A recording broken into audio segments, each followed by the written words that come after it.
don't just graduate and move on. Rather, they continue to represent us as the designers of change and the leaders that they've been the entire time. We don't just begin to be inspired by them after graduation. It's that in our eyes, they've been inspiring us every step of the way.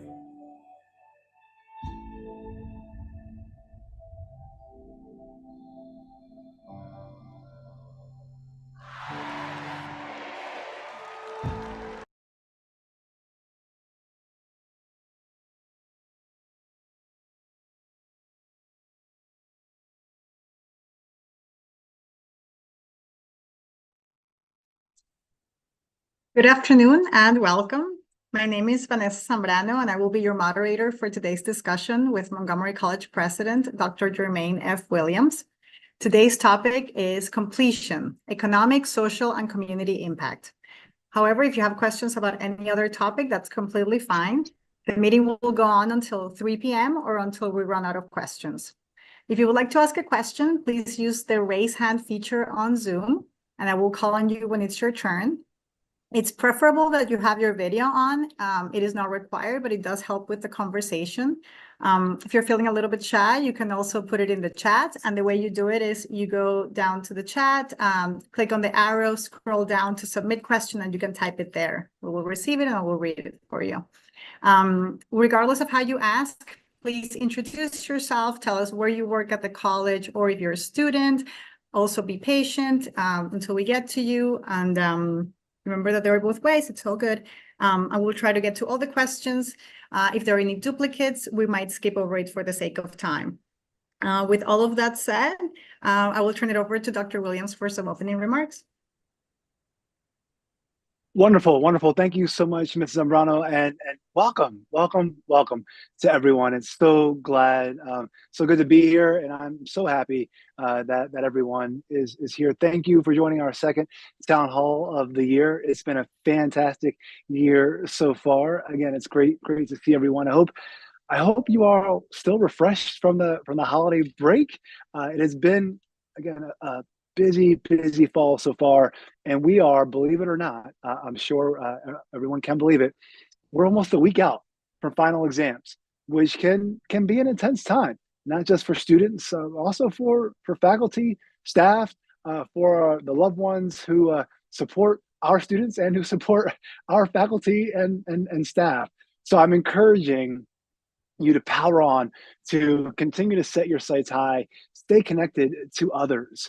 We all have come so far, not just this semester, but in our lives, and have dedicated so much of ourselves to helping each other be successful. So in the next few weeks, we see the positive impact of so much effort, right?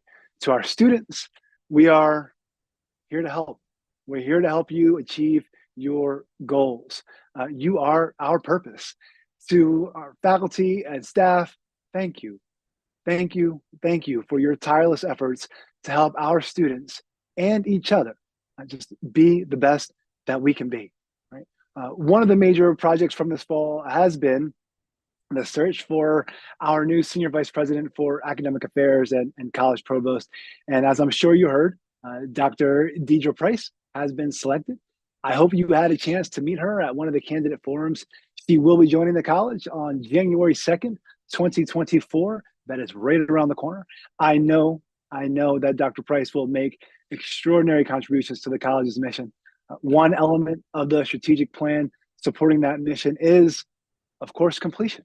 As you heard from Mrs. Zambrano, we're here to talk about completion and anything else that's on the minds of everyone who joined. And completion, however, is one of the three components of our transformational aspirations. And since completion is the focus of today's meeting, I briefly just want to mention some recent achievements that are connected to economic, social, and community impact. And since our last meeting, the college has been awarded $3 million in National Science Foundation grants that will empower completion and career preparation. Just 3 weeks ago, the college formalized a partnership with Adventist Healthcare to provide more opportunities for nursing students with scholarships, mentoring, internships, right? Expanding educational pathways for this important skilled group that is a powerful community impact, right? On a related note, our apprenticeship program is also thriving. You may have heard that the Maryland Secretary of Labor was at the college to celebrate National Apprenticeship Week, and the 1,000 apprentices we have enrolled in programs today, right? Given the range of training fields that offer apprenticeships, these jobs with solid economic and community impacts, it's very, very clear. And we're looking to expand those apprenticeship opportunities beyond the traditional apprenticeships that most of us are familiar with. So looking to dive into biotech and cybersecurity and so much more as we think about apprenticeship opportunities. A few other items that I want to amplify. This is really the good work of so many at our fantastic institution. Our student parent group won a grant from the Aspen Institute to advance their work at the college. We also hosted a robust family empowerment resource fair in October. And events like these can aid in completion and addition to creating deep community impact. And I will share one other kind of things, two other things actually. The Montgomery County Board of Elections recently voted to give Montgomery College 3 ballot boxes for the upcoming presidential election, one for each campus, right? As a result of the efforts of so many individuals involved with MC votes, right? And individuals who are advocating for us in the community. Increasing civic engagement through voting is an outcome of MC's transformational aspirations. So I am so excited by this progress that has tangible social and community impact, and it will make voting easier and more accessible around our 3 campuses, which we know really canvass a large part of the county. Finally, I will share there were many gatherings this fall that created connections with the community and created the sense of belonging that can strengthen completion. Humanities Week, the Maryland Male Students of Color Summit, the Latin Asian Fusion, Portraits of Life, and I could give so many more examples of how the college is providing experiences of economic, social, and community impact, and how students are using MC support programs to move toward completion. But I want to have a conversation. So I'd love to hear questions from individuals who are here or individuals who are unable to be here and sent questions in advance. And so I look forward to the next less than an hour that we have together to talk. As I have in the past, several members of the senior leadership team have joined here today to help me with any topics that may require a deeper and or more nuanced perspective than I have to offer. This also provides an opportunity for members of our college to see who provides leadership for certain areas. Simultaneously, it helps me to share with our community a little bit about me and my leadership style, which includes invitations to others to provide insights and solutions. Right? It's kind of predicated on this idea that it's okay to say I don't know as a leader, right? And one person can't be expected to know everything, right? So I fully embrace that, and I will do my best to respond and answer to all questions. And we'll probably definitely engage some other members of our college community to help me out. So completion was the focus of our discussion today. I do hope we have plenty of opportunity to talk about that. I would love to talk about how we provide experiences of economic, social, and community impact, and how we can enhance those impacts, right? Transformation at scale. That said, Mrs. Zambrano, before I turn it back over to you, I look forward to any questions and any topics that individuals have. So on that note, Mrs. Zambrano will moderate, so I will turn it back over to her. Thank you so much, Dr. Williams. So we are now open for questions. Remember the ways to do it. For those, just as a reminder, or those who joined just a few minutes ago, you can raise your hand on Zoom, use the raise hand feature, and turn on your camera if you're able to. or you can put it in the chat, and just remember to direct it to submit questions, and that's how we will receive it and we can read it for you. Do remember to introduce yourself, tell us where you work at the college or whether you're a student. And I see a first question, Danielle. Good afternoon, everyone. How you doing, Dr. Williams? Danielle, how are you? I'm good, doing good. So previously at the last town hall meeting, I brought up the request about having a sort of system in place for if any teachers are or any professors are switched within courses, that there will be a type of system where just as if classes are canceled, there's a sense of alert or notification. I was wondering if there are any updates with that. Thank you very much. It's always great to see you and talk with you. I hope the podcast is going well. I am actually, I know that we talked about the suggestions, and we're really excited about that conversation. I'm actually going to turn it over to Dr. Fector to see where those how those conversations progressed, where we are, what our capacity is at this point in time, because I think there was a kind of a technological component around actually pursuing the piece that you were looking at that we don't have in place. So Dr. Fector, if you would please just lend some insight, that would be greatly appreciated. Hi, yes, thank you for that question. We have talked with our leadership team, and as a preliminary step, we're going to ask the chairs to notify the students in the same way they notify if a class is canceled, or if the time has changed, or if the location has changed. And we'll see what we can do on a larger technological scale going forward. Thank you. Thank you. Yeah, thank you, and thank you for sharing your voice and the voice of students. It's able to help us make a positive impact and better support, more equitably support our students. So thank you, Danielle. Thank you so much for that question. Let me double check. I don't think anything has come in through the chat. I know it's hard at the beginning, right? But this is your chance. I will say, while people are thinking, I just want to give a shout out to everyone who makes the mobile market work. And the impact I was able to, along with many other volunteers, several of them are on the screen. I'm looking at Dr. Fector, Dr. Brown, Mr. Collette, Dr. Campbell. I only see 5 boxes. I'm sure she is here. Were able. Dr. Kane was there as well.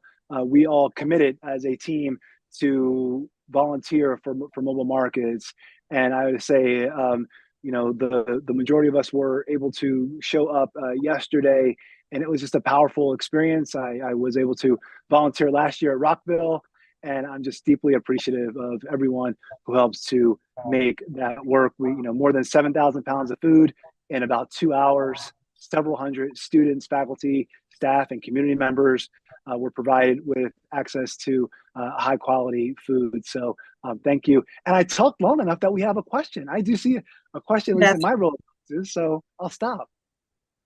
Nancy, go for it. Thank you. Nancy Newton, Grants Manager, based in CT. And Dr. Williams, I was just wondering how you would define completion for workforce development students who may be, you know, in the ESOL program, and where language is an ongoing, learning a language is an ongoing, well, lifelong pursuit. And just wondering what your definition of completion is for our WDCE learners. You know, there are a myriad of them. So thank you. And just a fun fact: I'm located in CT as well. So it's a, and I think that is a question for us to grapple with together, right? And I would posit, and you started to I think bend in this direction, is something ever truly complete, right? We can complete a component of a phase of our life, right? We can complete an educational experience. I would posit that there's always, you know, more learning to occur. So I think what we do want to ensure is that when our students complete, that we're setting them up for kind of a direct entry into an opportunity that has a family sustaining wage, or a really clear and efficient and effective pathway towards that, right? Family sustaining wage. So when we think about completion, it's completion with that in mind. And we have so many components from boot camps to the educational experiences that you mentioned, to our licensures, right, to our certifications, our certificates, and our associates, and so much more. So I do think there's a continuum, but we keep the ultimate goal of helping to ensure that those educational experiences are leading in a timely way, if not immediately, to an opportunity of a family sustaining wage, and where our students can create a positive impact in the community. And so, but I do think we need to talk about it more. So thank you. Thank you, Nancy. Let's see. Oh, And if you have a Susan. question, if you have a question, get an opportunity to be on the screen too. I know that's that's something that everybody wants. All right, we have a question from Susan. Susan, go ahead. Good afternoon. Thank you. Dr. Williams, I have a question, and it's one that I've been meaning to research, and I haven't. There's so much available to students here at Montgomery College, so much assistance and support. But I am wondering, is there an opportunity for staff or employees to in some way be trained to assist in tutoring? Like, can we volunteer to tutor either, students on any particular campus or in any particular way? It's just something I recall, throughout school, I was kind of a peer tutor in middle school and high school and actually in elementary at times. So it wasn't as formalized, but I was wondering, given that we have so many resources, maybe we don't do that sort of thing, but is there an opportunity for staff, if they want to volunteer to assist in that capacity? Thank you so much, Ms. Susan Watson. I was also kind of an informal tutor in college, so that resonates with me. And I really appreciated that experience. And the peer and near peer tutoring, there's research on the positive impacts of that. I'm going to ask, I will share a little bit, but I will ask Dr. Brown and Dr. Fechter to share. I think people are, you said, very familiar with the multitude of resources that we have, but in terms of other individuals engaging who are outside of our tutoring centers, or our coaching or our counseling and advising, I'm going to ask them to share a little bit. What I would say is thinking of new ways that we can provide equitable, data-informed support for the diverse students who we serve and the residents who we seek to serve is always welcome. Like, new ideas are always welcome. And how do we think about those in different ways? Are there things that we are currently doing? Things that we could possibly do? Do we have, kind of bridges to help us do those? Or do we have potential barriers, right? And I will think about a few things that kind of in the ether that I consider is, one is we have dedicated professionals, right, who provide, certain supports, right, for our students. And we want to make sure that we have enough of those dedicated professionals to do that, right? So that's one piece. We want to make sure that we have an infrastructure where we can have the support, which doesn't take away from people who are not within that category of a dedicated professional, specifically for advising or counseling or tutoring to support. I think we need to find the way in which that support really shows up at the institution in a way that is, again, consistent, in a way that is student-centered, in a way that is moving forward our mission, and in a way that really provides the individuals who are doing the work on a day in and day out basis, who we're deeply appreciative of, with the acknowledgement that we hear them, we see them, we respect what they're doing, and we want to make sure that they have the appropriate, kind of workforce and staffing and peers to be able to move forward. So I think it's a complex question, but I'd love to hear Dr. Brown and Dr. Fechter's response. Thank you. Sure. I'm happy to start here if you like. We do have learning centers of all kinds across the college. We have digital learning centers, digital language learning centers, reading, writing language centers, math centers, science centers across the college. And we have a variety of disciplines. So I would say that if you are interested in a particular subject, to contact a learning center director. And if you need to know who they are, please contact me, or actually Dr. Elizabeth Benton is a person who assembles that group, so we can get you to the right person. The other thing that we can talk about is our Achieving the Promise Academy. And so if there's anything that you can do vis-a-vis that and you'd be willing to work with them on, please contact Ms. Nick Shushka, who is super active in this area. And finally, I would put in a plug. If you can help us provide support and encouragement and engagement to our students in languages other than English, we would be delighted. We have so many languages spoken on our campuses and in our virtual tutoring rooms, and just that little bit of support can save a calculus grade, for example, if something can be explained in a person's first language. So thank you for the question and allowing me to put in a plug for that effort. And I'll add to what Dr. Fechter has said about opportunities to mentor students. And we are always looking for faculty and staff, college employees who want to be mentors to students. And that takes on many different forms, to include tutoring if you have a level of expertise in a particular content area. I'll also remind people of the opportunities we've given in the past where we had advising level 1, just to make sure people understand that we all do advising in the sense that we help provide guidance and direction for students and getting them to the right people in the right places at the right times. And so we had a period where we did training and asked all employees to go through the level 1 advising training. And I think there may be an opportunity for us to revisit that as a way of getting employees engaged, because we have a lot of new employees and those who serve in different capacities at the institution who come into contact with students and want to be able to help. So I think those are a couple of ways that I would mention that come to mind to engage with students.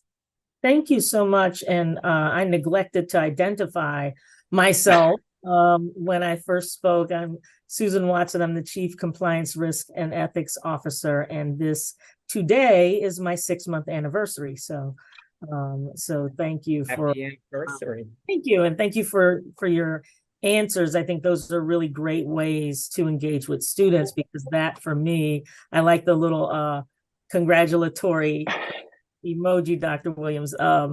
That for me is a great way to know how to engage, because I think when we talk about student success and completion and being engaged with that, it's one thing to do to serve in the role that we have here in the institution, and it's another to figure out, if it's not direct student contact that we have day to day, how we might be able to serve in another capacity that would push us further toward more student completion. So thank you for those suggestions, and I definitely will follow up. Thank you. Thank you. Thank you. Thank you, Dr. Brown. Thank you, Dr. Fechter. Yes, thank you all. And thank you, Susan, for the question, and happy 6-month anniversary. Yes, happy anniversary. If I could sing, I would, but I can't, so I won't. All right, what else do we have here? I don't see anything in the chat at this point. How about those on Zoom? Anybody else wants to ask any questions? I see a hand. I see a hand. There we go. I feel like Oh, hello, can you guys hear me? Yes, yes. Okay, I can't see my own picture. That's weird. I can't see your picture either. No, we can't see you. We can hear you. We can hear Okay, you. well, that's fine. So it's not a question, but I had an idea, and it's kind of a wacky idea, but I wanted to float it because I think that maybe it can prompt conversation about this. And so everyone on, from the president on downwards, take it with a grain of salt. I've had this idea. So I work at the Germantown campus. I'm a librarian there, and there's these beautiful open spaces on the Germantown campus. Oh, now I can see myself. Hey, guys. But I also work a lot with international students, like students who have F1 visas. And I feel like there's an opportunity to build a dorm on the Germantown campus that would be like managed externally, so like outsourced. Oh, Sherwin Collette is giving me a face. He's not giving me a face. No, I'm sorry. And have it be open for like first choice to international students, like F1 visa students, because they often struggle with finding housing when they come to this country when they're new students in that first semester or first year. So anyways, this is my idea. Ta-da. Thank you for that. I will. I think that. Thank you for sharing. And I was wondering, as you were talking, I was thinking so many things as I'm listening, hearing and listening.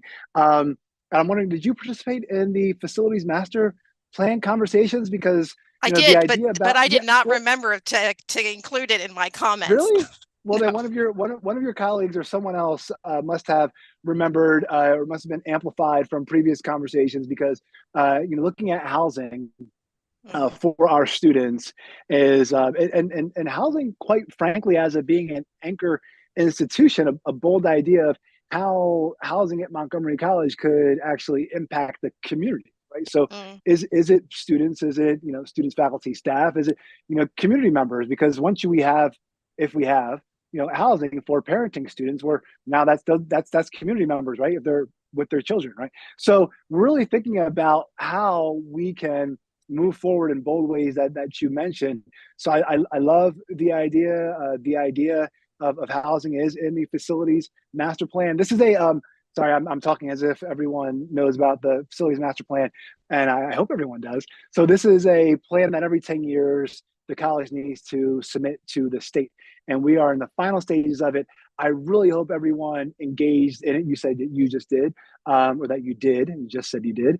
So that's fantastic. I am going to actually turn it over to Mr. Collette and Dr. Brown for two reasons. One, just kind of, I think it might be a great opportunity to share where we are with the FMP, the facilities master plan, and how voices like yours, Elizabeth, they are showing up in the work that we do. And we do listen, and we do want to create places and spaces that are student-centered. And Dr. Brown, because I also know that there is a little bit of a history. There's been other conversations about housing at the college. So I think maybe between Mr. Collette and Dr. Brown, they could provide a little more insight. Mr. Collette? So anyway, hi, Elizabeth.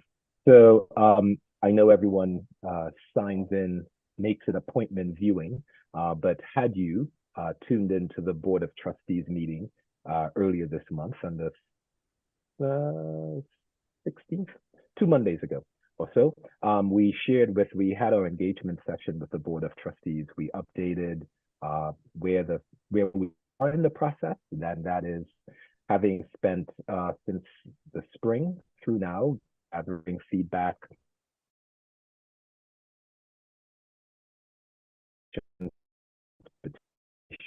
accessibility, as Dr. Williams noted, pending housing is one of aspects plan that looks 10 years out.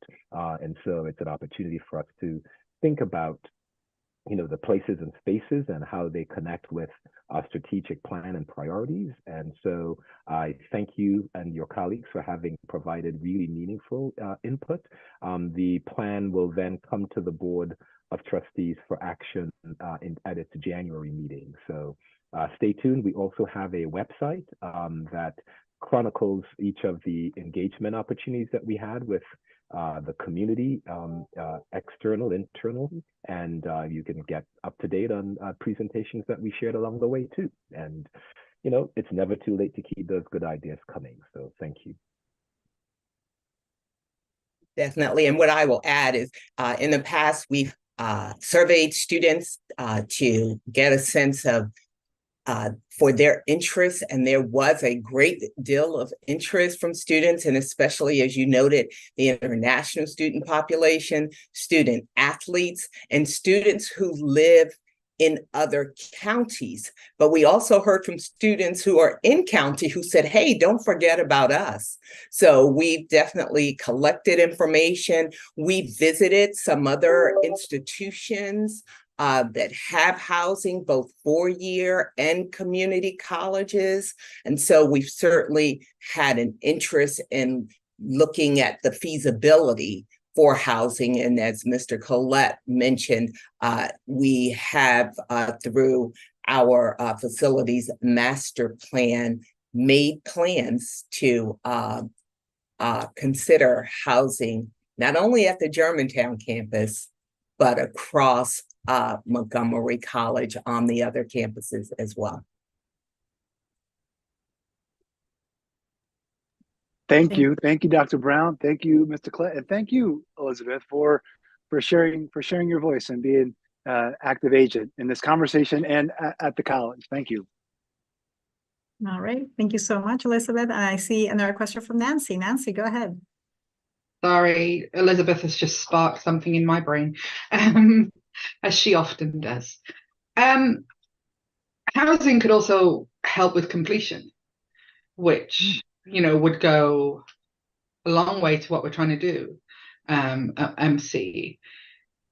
And it could also, if we were to think about, 4-year degrees, I don't know if there's any talk about that throughout leadership. I may be removed a little bit to know if that's anything that's being talked about, but these are, the services that we don't think about.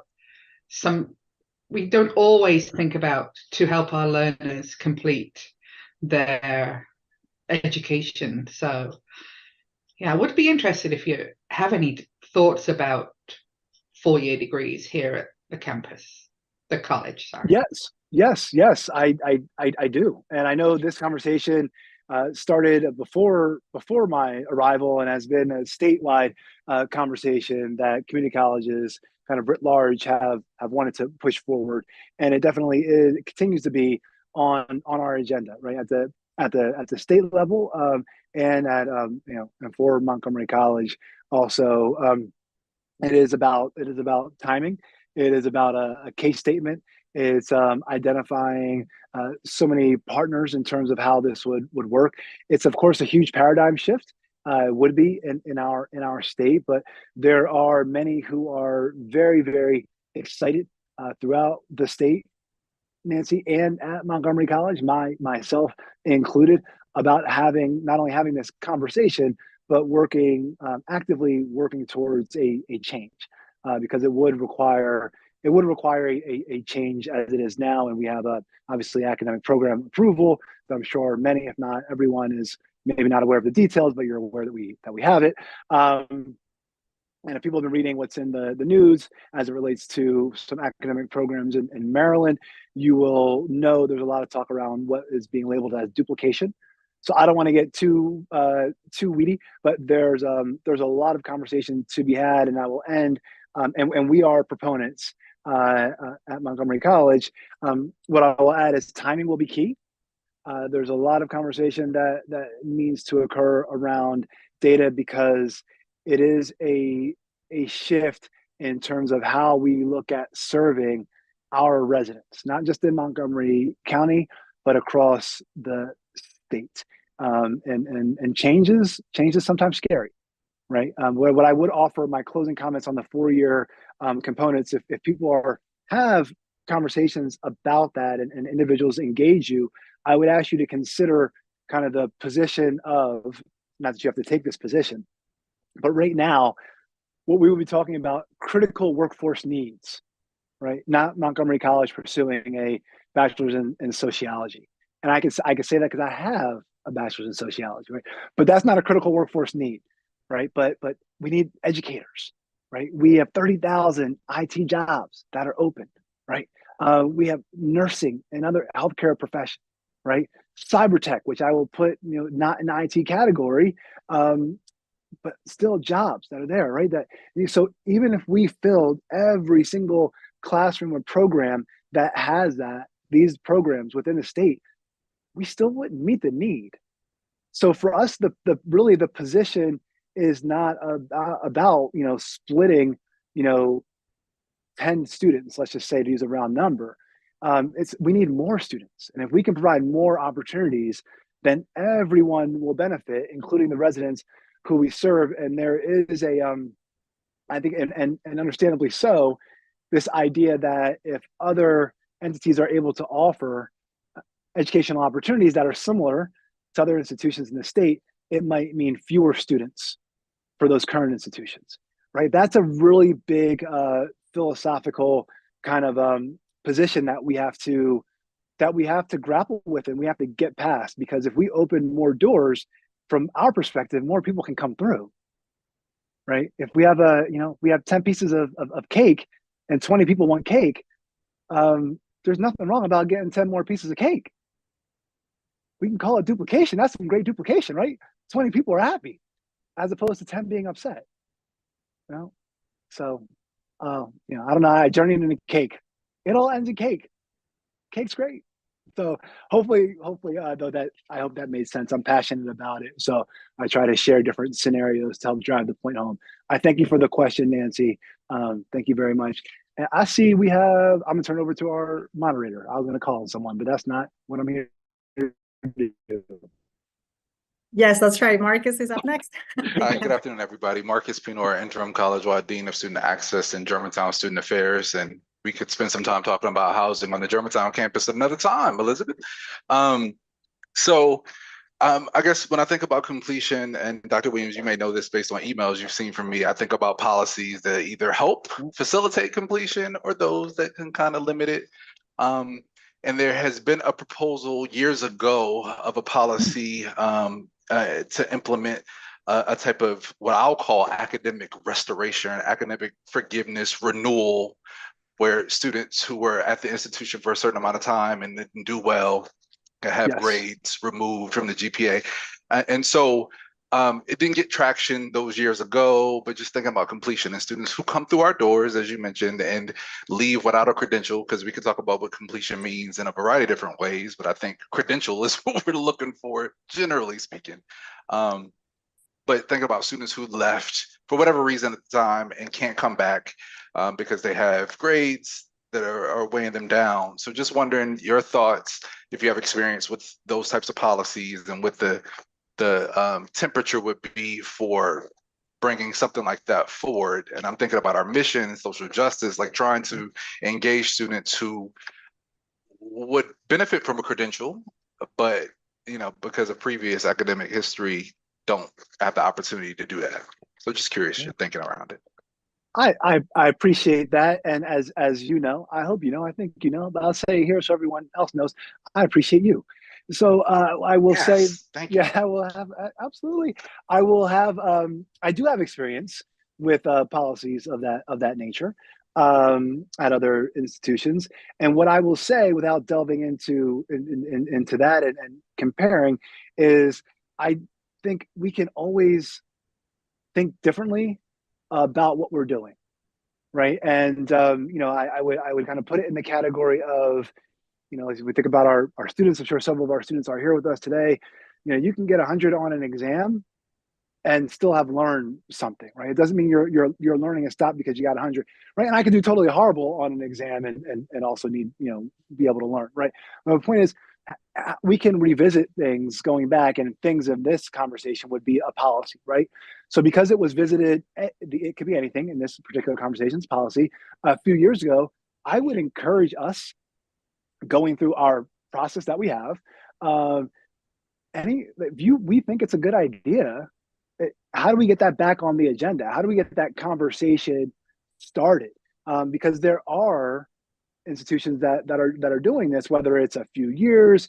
And I think we are only our parameters are, a lot of them are ones that we make. And I know it sounds redundant. People have heard me say that before, but I would encourage us to kind of work in the framework of what are the parameters and the variables that we can change, that we can augment. We have federal standards and state parameters, but there's a lot of Montgomery College stuff. There's a lot of stuff that we kind of signed off on, and we do it because we said we were going to do it because it's in the best interest of us or the students. If it is no longer in the best interest, or there's just a way it could be amplified to help students even more, let's figure out what that is. I will say this, and I will end on this, and I don't know if any individuals here who are here today, as far as Dr. Brown, have experience with that, or Dr. Fector, if Dr. Kane's on, or if our new policy director's on, but I don't want to put her on the spot if she's here. I can only see 5 boxes. What I would share about that is, very exciting that our board of trustees has committed to reviewing all of our policies on a cycle. So when we think about, so I share this in the global perspective, Marcus, of your conversation. If we think about on a 5-year cycle, all of our 100 plus policies are going to be reviewed, right? Well, on an accreditation cycle. So let me just reframe that. That means everyone in this conversation, right? And everyone who's not in this conversation, who's a member of our community, is going to have an opportunity based on our policy process, right, to sound off on policies. Now, those are current policies, right? We also talk about new policies. So I would encourage you to, get with your SVP. I see her right there. Continue the conversation, however is most appropriate. And I will stop there to see if Dr. Brown or Dr. Kane or Ms. Debbie Van Camp have anything to add in terms of policy or the history there. And I'm gonna just say thank you for sharing that, because I think the energy, hearing any energy behind it, will be helpful for the group of people who brought it forward previously. So just knowing that there's some energy behind it and willingness to hear it, I think is a good thing. I think there's massive amount of energy around anything that's going to help us help students. That's really what it. I mean, I don't want to oversimplify it, but that's what. Yeah, that's the energy that you'll feel. We have to talk about how it went down before. Well, I know that there's a process. I wasn't here, so I'm not. Exactly. But no worries. I think we can do something to support students. That's what we're here to do. And I see Dr. Brown, I see our new director, and I see Dr. Kane. It's a full house. So, Dr. Brown, why don't you start us off? So I will, in support of what Marcus has said, it has certainly come forward before. There were pros and cons, and to your point, it lost traction.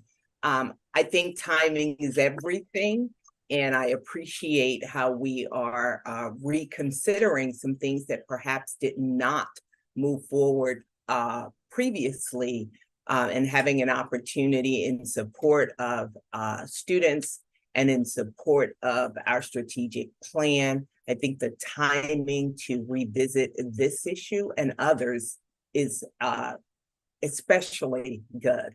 I would also offer that Dr. Fector might have something to contribute to this conversation as well.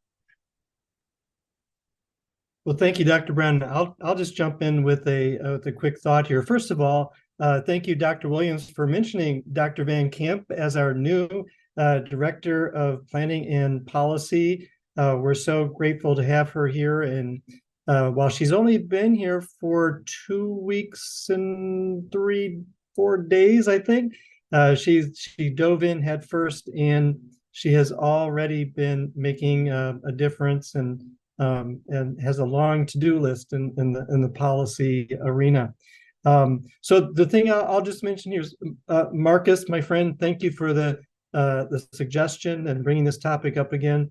It's very exciting, and we have a very good structured process by which to introduce ideas like this, vet them, consider them through the college community, so that everybody has a chance to weigh in and provide insights and thoughts about them, and then bring it to decisions. So Debbie and I are ready to facilitate a conversation should one be appropriate here. And I'll turn it over to Dr. Fechter.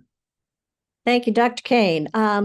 Marcus, I really appreciate this question very much. I am in favor of doing the right thing for our students, and to saddle somebody for a lifetime with some mistakes that that person made when they were, I don't know, 18, 19, 20, that I was a different person at 28 than I was at 18, at 38. Then I think that this is something we should ask our faculty to really, really consider.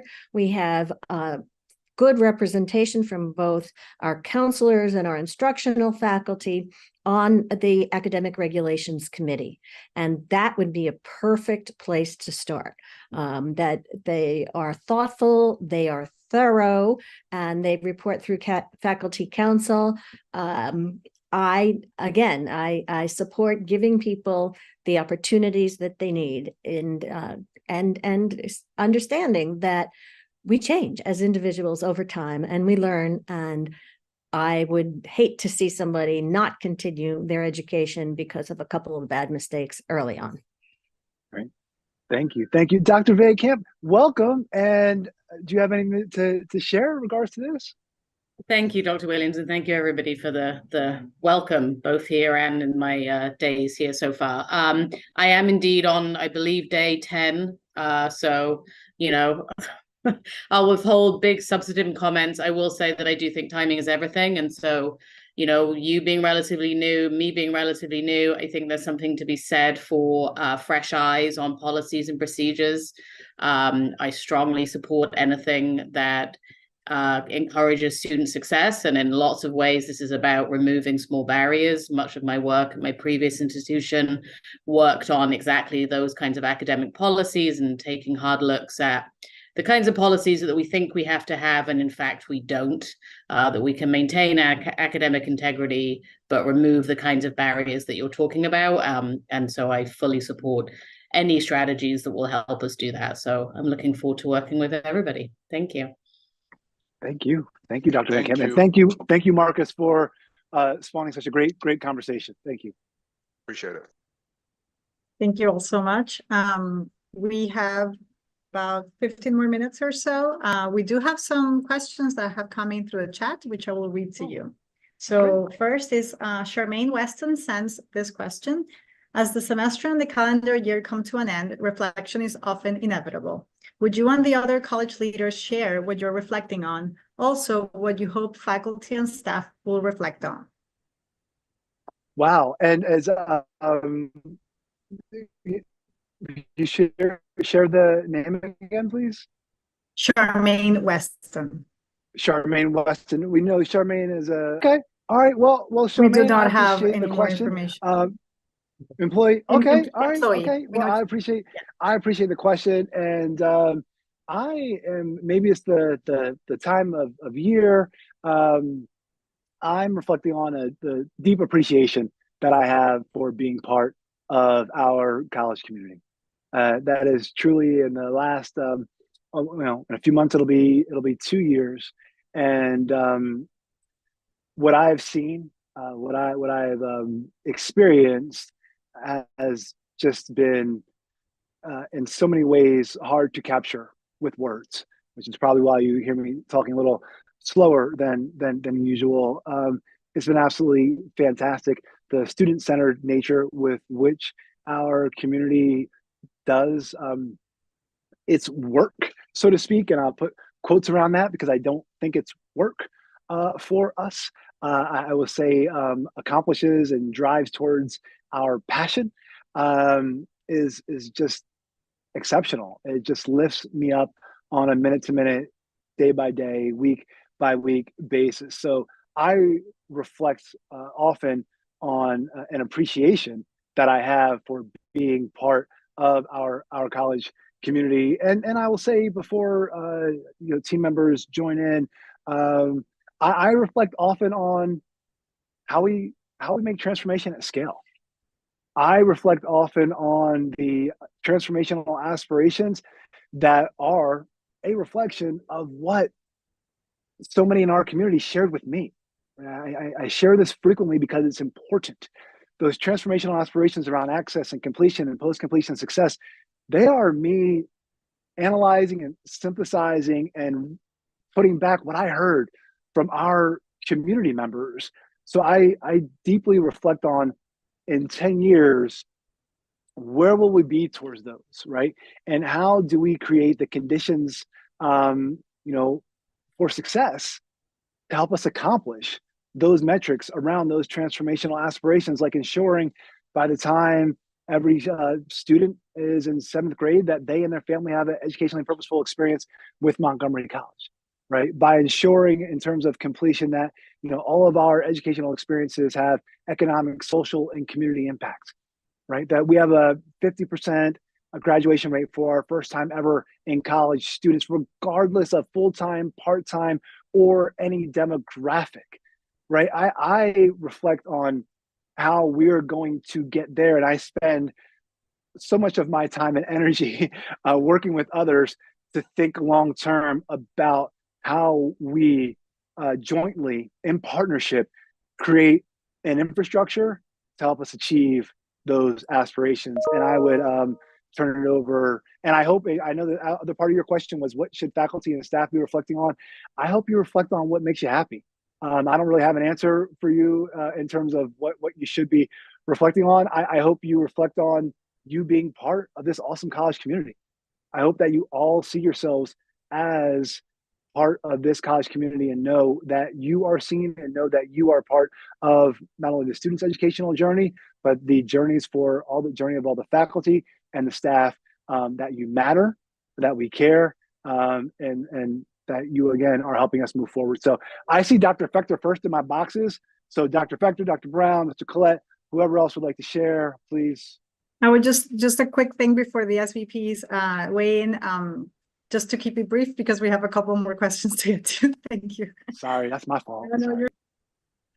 It's a good thing you said that, Vanessa, porque I could go on, but I want to reflect on when I look at the many roles I've had at the college, I always come back to what's at the heart of your question, Charmaine, and that is, what should faculty and staff be reflecting on as well? And having been in a couple of chairs and a couple of ways going back, reflecting, you should reflect on the miracle that you make happen every single day. You change the lives of our students. I have watched this institution grow through your efforts.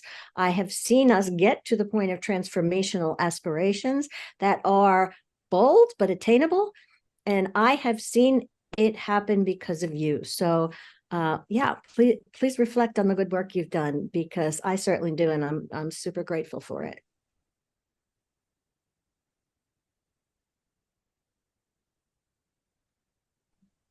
Would anybody else like to share their reflections? I'll go really quickly. Can you hear me all? I think I'm on the second page somewhere. Okay. So I'm very new to the Montgomery College community. I've been here 6 months now. And coming from New Jersey, which is also not my home state, but I'm very thankful for and feel so blessed to be part of this community here at Montgomery College, and to be able to raise my daughters here in Montgomery County. They just started kindergarten at Gaithersburg Elementary, and they have opportunities in that elementary school that I never had the opportunity to have growing up in basically a village in Southwest Iowa. They're learning Spanish at a young age, and I'm so happy that they get to be part of the diverse and amazing community that we call our college and that we call our county. So that's what I'm appreciative of and feel very blessed for this holiday season. So I'll go. Thank you so much. All right, we will go to. I'm so sorry. Sure. No, so I would just say quickly. I mean, for me, what I reflect on is I'm always seduced by the power of what's possible, and I think there's so much capital and opportunity that we have here at the institution to do well for our students and our employees. And it's clear that all the aspirations and hopes that we have for our students are not possible if our employees are not similarly thriving. And so us working together to create awesomeness is, what occupies me. And especially this time of year, it's a lot about budget and money.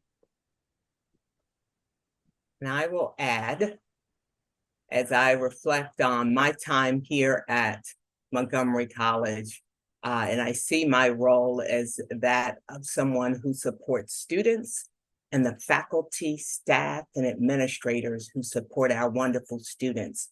And so I reflect on Montgomery College as just a change agent in the county and ways in which we get to transform lives and change the community one student at a time. And we get to do that each and every day, year in and year out. And I'm grateful for having been a part of that in many different roles and continuing to do that here at Montgomery College. Dr. Brown, thank you all for sharing. So we're going to try to wrap up in the next 3 minutes or so. We do one more question.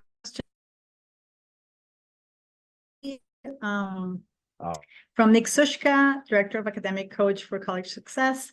Apologies if this was asked before I could join. What is MC able to do or considering doing to support students who have outstanding debt at MC, preventing them from completing here or progressing elsewhere?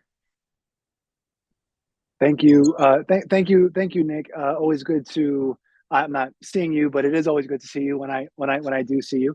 And I appreciated the ATPA update that I received just I think a few days ago or last week.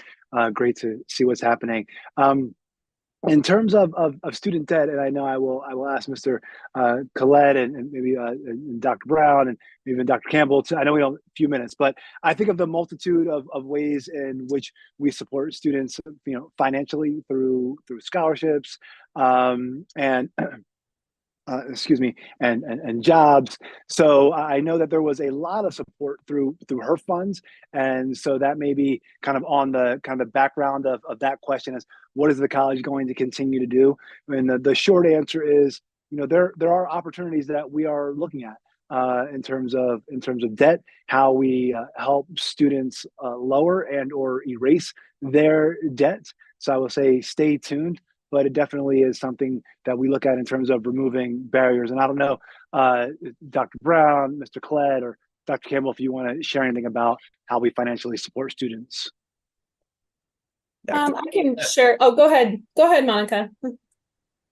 Michelle, I hear you. Oh, she's not hearing. Oh, there you are. I would say we are definitely looking at ways in which we can continue to support students and to help students, starting with preventing them from getting into debt. And then that's a big part of conversations that our financial aid staff have with students around how to pay for their education, also providing access to grants and scholarship opportunities and such. And we're looking at our scholarships right now and taking a deep dive into how we offer scholarships and ways in which we will be able to think about how to offer scholarships moving forward. And so that is, I would say, work that is being done right now.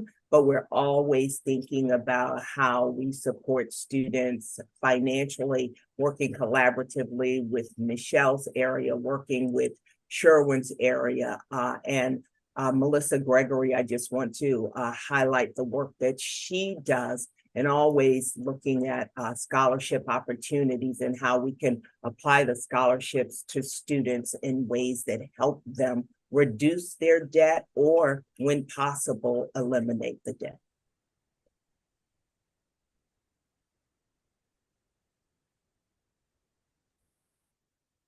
Thank you so much. I think we might be ready to wrap up. There was one more comment, which was not a question, just a comment, but I wanted to share it with you, Dr. Williams, from Tanya Adelman with the Germantown Provost Office. Wanted to publicly say thank you for the extra day off just before Thanksgiving. I think many are echoing that. So, well, thank you so much, all of you, for participating, for being here. Thank you, Dr. Williams. Thank you, all the SVPs, everybody who participated, shared. That was fantastic. Dr. Williams, do you have anything to say before we log off? I echo, Ms. Zambrano, I echo your thanks. Again, thank you to the MC community. I think MCTV, I gotta give a shout out to MCTV. Thank you for making this happen. As always, you are all awesome. And I appreciate that you accept me as an honorary member of MCTV. I just let the cat out of the bag on that one. So, but to our MC community, please, be safe and take care of yourselves. Let's continue to take care of each other during the season of appreciation. I'm appreciative of all of you. So take care, thank you, and have a great rest of the day. Bye, everyone.